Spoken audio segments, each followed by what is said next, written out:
Hurst. Hello, thanks for having me on. Hi, David, hi. So you've written this with Wayne Kemp. Who is he and how did you meet?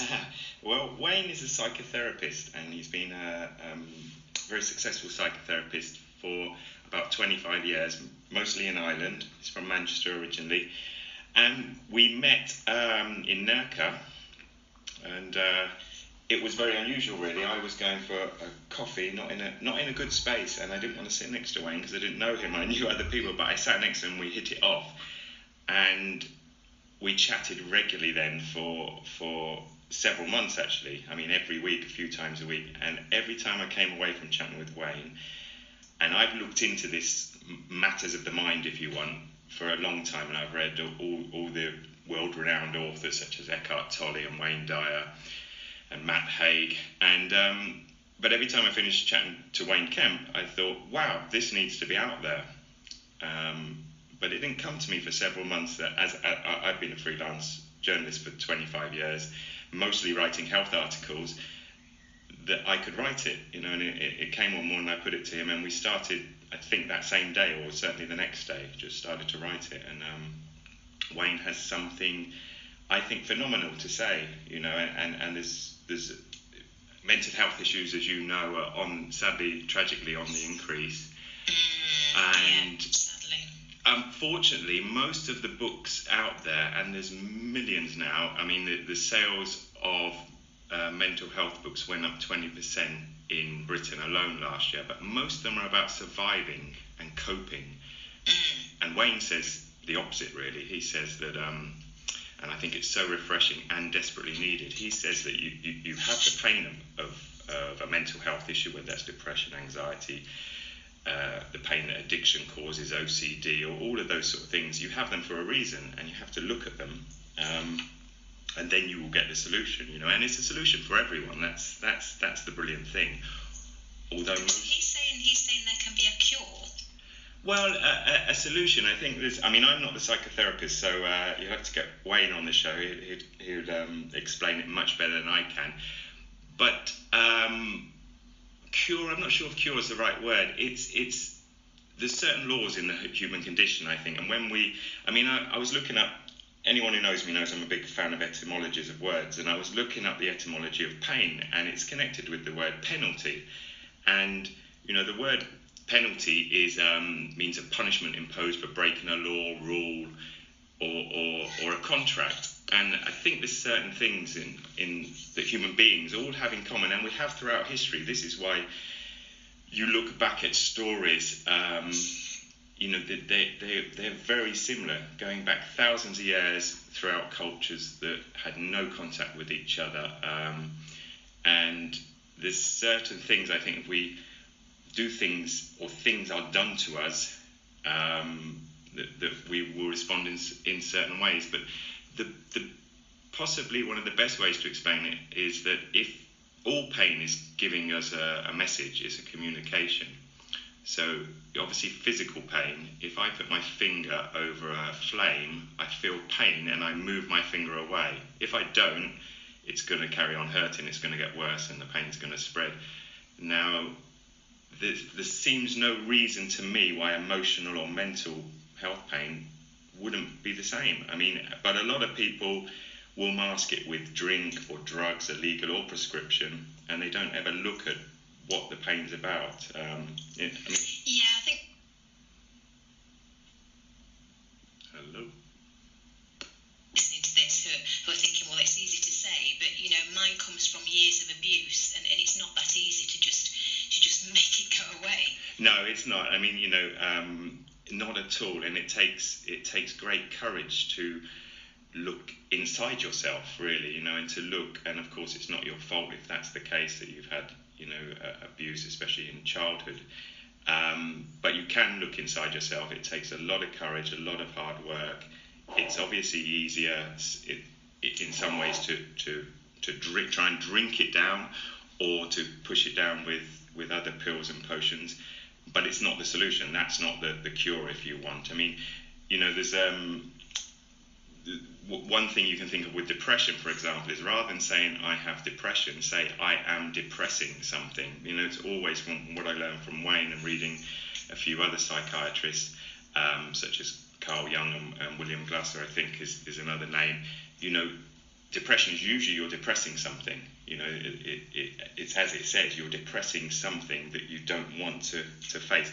But unfortunately, I don't think these things go away, and they're progressive, which is why people get progressively more unwell, really, and in the case of someone drinking, they will drink more and more and more because they need to push it down more and more. It's never a solution. But I think somebody who clinically depressed is obviously not making enough serotonin in the brain, like a diabetic is not getting the insulin. To take antidepressants is just putting back what you're losing out on. So I don't think that's sort of depressing it. It's just giving you back what your body isn't making naturally. Well, this is a very sensitive subject because in our book, The Anxiety Conversation, I chatted to Wayne. I asked more than 500 questions, and one of them, I'm a health writer. I thought exactly what you just said, that there was a chemical imbalance, a lower level of serotonin in the brain. Wayne said in the course of our interviews that it's just a theory. Now, I actually thought, as he said that, well, I'm a health writer, I know how to research these things, I'm afraid I'm going to come back and tell you you're wrong. I went away, I've researched this thoroughly, and the chemical imbalance theory of depression is just that, it's a theory. I mean, they've been looking into this, including slicing brains open for over 50 years, and there's no proof. It comes from the fact that people with depression often will have a lower level of serotonin, but nobody has been able to prove whether that has caused their depression or depression has caused the lower levels. And this gets into a very controversial subject. People get angry with this. There will be some of your listeners possibly now who are angry. I've experienced it on Twitter and on other social media. I'm not saying don't take your medication, but people believe this, and it is only a theory. There's some extensive research by an American professor called Jonathan Leo, and if anyone's interested, they can Google it, and he's uncovered this. I don't think he's left a stone unturned. He actually contacted lots of journalists, such as in the New York Times, and said, where did you get your information about lower levels of serotonin? And they told him, and he researched it.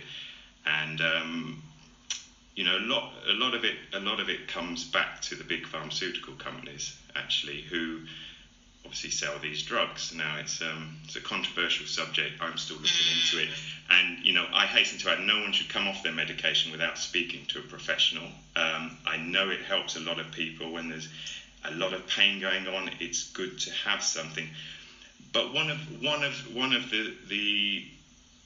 the things that Wayne has said to me, is that people need to be looking into themselves, and I think the aim has always got to be to get off medication. We call it medication, but really it's a drug. It's Professor Jonathan Leo also says, it has a similar effect to magic mushrooms in raising serotonin levels, but you would never have someone prescribed magic mushrooms every day.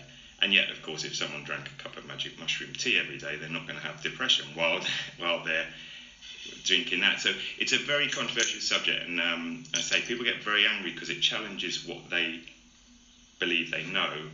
I'm not enough expert on to understand that, because if somebody has, as I mentioned earlier, somebody suffered years of abuse, and you understand why they've got depression, and maybe they need to dig deep and talk about that, or try and sort that out.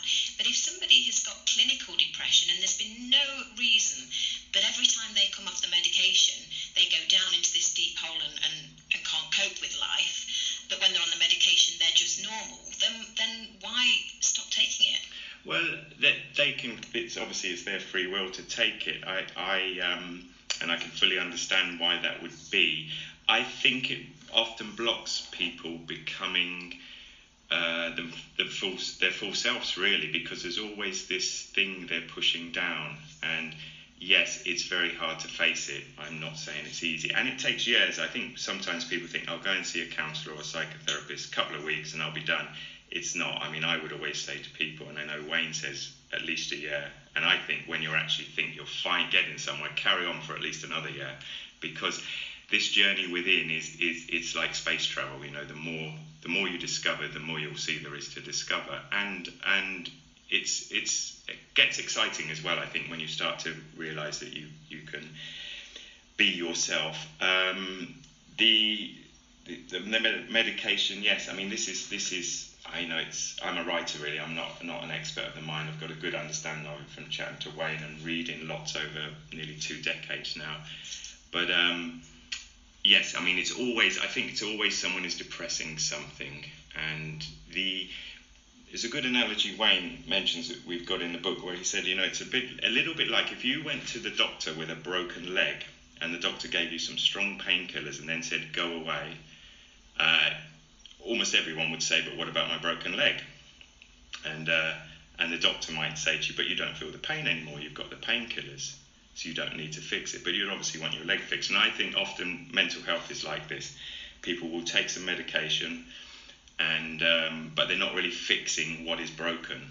And you know, that's everyone's choice. It's very difficult. You have to look in the mirror at all the scars, and obviously that's very, very hard. And some people may prefer or not feel up to looking at those scars. I understand that fully. You know, it's a very, very complex subject, and very, you know, the pain is massive with people, of course. I have a best friend who took his life 6 years ago, which is one of my drives to help people now and behind the book, because his depression came on very, very suddenly, and he seemed to have everything together, and then over 2 months loads of things imploded in his life, and then he ended his life. It was very quick.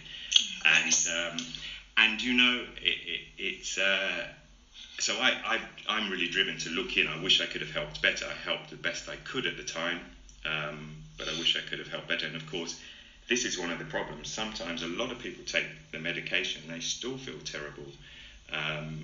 You know, I think there needs to be more talking therapy. I think that's for me the real solution is talking therapy. But you need someone good. And I think also if you can find someone who's been where you've been, it's very helpful. So, you know, it's for example, if you're in a deep dark hole and you have 2 people stood at the top of that hole, one who has written a million books on it and studied it for 20 years but never been in the hole or got out of the hole, and you have someone stood by him who's been in that deep dark hole and got out, who can guide you how to climb out and then carry on living, then most people would choose the person who's been there. So I think that's very important.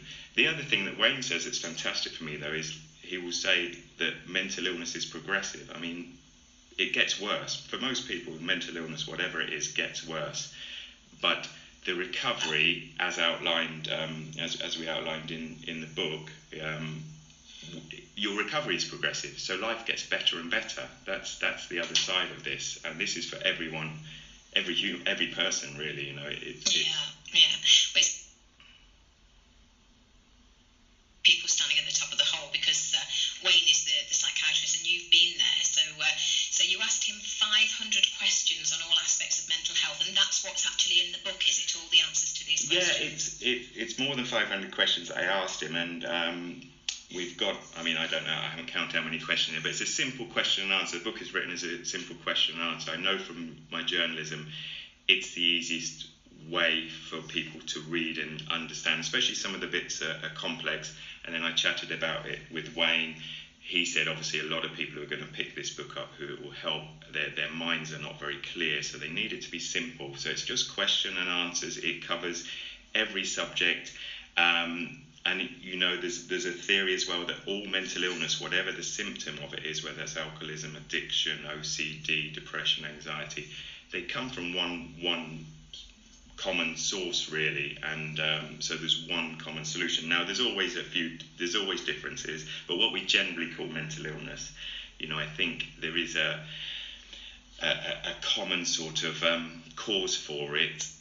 Many individual different, but I mean within human beings, and but that's what's in the book. Lots of questions and answers. So I think people need to read the whole book, and then also the chapters are generally very short, so people can dip into the relevant chapter. And the title is The Anxiety Conversation. Wayne came up with that.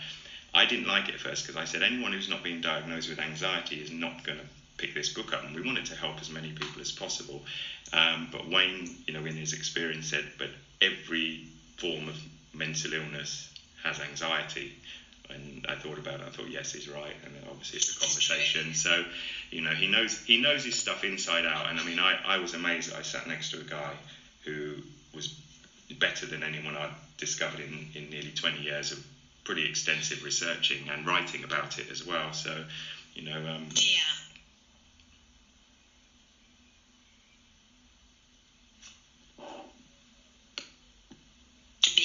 It's by David Hurst, who we're speaking to now, and Wayne Kemp.